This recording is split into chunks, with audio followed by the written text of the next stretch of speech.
Last couple of legs of the show, we got some national entertainment news. There's a celebrity death that I'm going to announce that I'm actually kind of sad about. So here we go.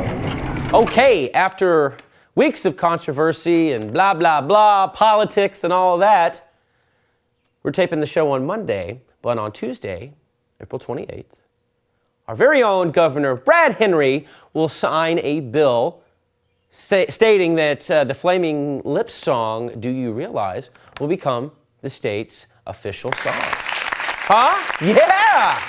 I know, but like I said, it was a hard-fought battle because when it was originally introduced, some House Republicans didn't go with the flow, and they tried to, they voted it down, and so Brad Henry vetoed it.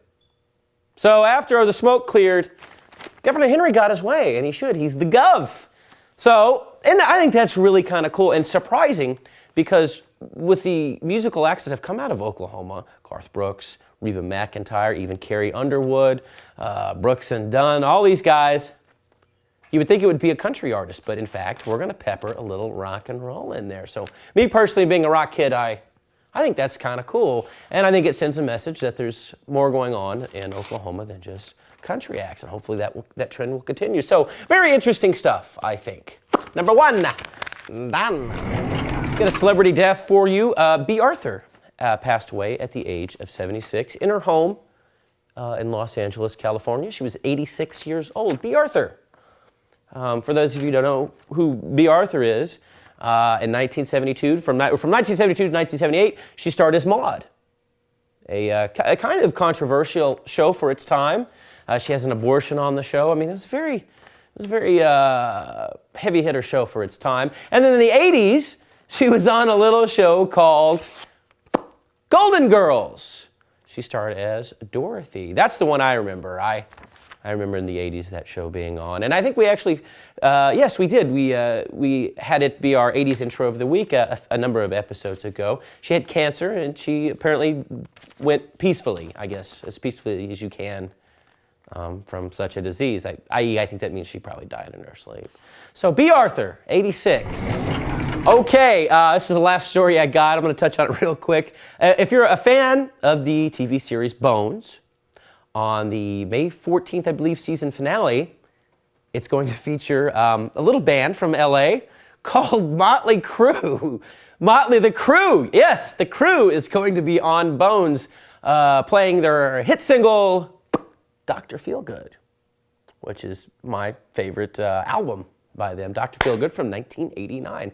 So I think that's kind of funny. Now, Drew was telling me a few weeks ago that Vince Neil was in the American Idol audience, and he got no recognition. He got no recognition. Drew said that he looked at, I don't watch American Idol, but he does, and he said, you know, Ryan Seacrest walked right by him, and Vince was kind of looking like, are they going to come here? And he didn't. He got the Heisman Trophy pose, so interesting tidbit. Not even a how you doing. Not even a how you're doing. Well, you know, kids, I've heard and read and talked to people who have worked with Vince Neil, and he's an ass. He's not very nice, so maybe that's a little bit of karma. I don't know, what do you think, Drew? Pass over. Pass over, but you know, hey, in the 80s, they were it. If American Idol was happening, if that episode had happened in 1988, trust me, he would have got some attention, but that was 20 years ago, 21 years ago. Video of the week time. I'm sure probably a good deal of you have already seen this, and if you haven't, you're in for a treat. In the early 90s, Bill O'Reilly was a personality on the show Inside Edition. And this is an outtake, we had to censor it, and you'll find out why, of Bill having a diva moment. This is normally what I'm like when the cameras aren't rolling. Correct, Drew? Maybe a little worse than Bill. Maybe I am worse. I've been told I'm difficult to deal with. Anyway, check it out. That's tomorrow, and that is it for us today. Okay, I don't know. Whatever it is, it's not right on the teleprompter. I don't know what that is. I've never seen that. No, there it is. We are going to do Sting, yeah. Okay, but now I can't read it. There's no words on it. Okay. Ready? Sure. There's no words there to play us out. What does that mean? To play us out. Sting is going to do. It's a video. Sting video. What is? For credits. I don't know what that means. To play us out. What does that mean? To end the show? Yeah. Yeah. All right, go. In 5, 4, 3. That's tomorrow, and that is it. Okay. In 5, 4, 3. That's tomorrow, and that is it for us today. And we will leave you with a. I can't do it. Okay. We'll do it live. Okay. No. We'll do it live. Do it live. I'll write it, and we'll do it live. Thing sucks. In 5, 4, 3. That's tomorrow, and that is it for us today. I'm Bill O'Reilly. Thanks again for watching. We'll leave you with Sting and a cut off his new album. Take it away.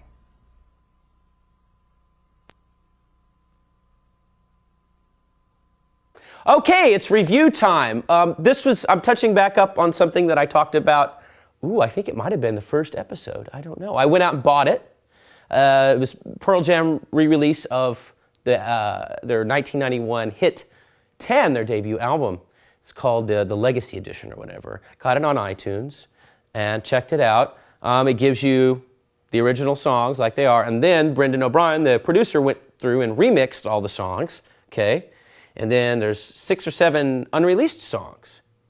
So it's kind of like it's like a mini box set. And after listening to it, the remixes were kind of cool, a little bit. It's not drastic changes to the songs, like I kind of thought there maybe would be.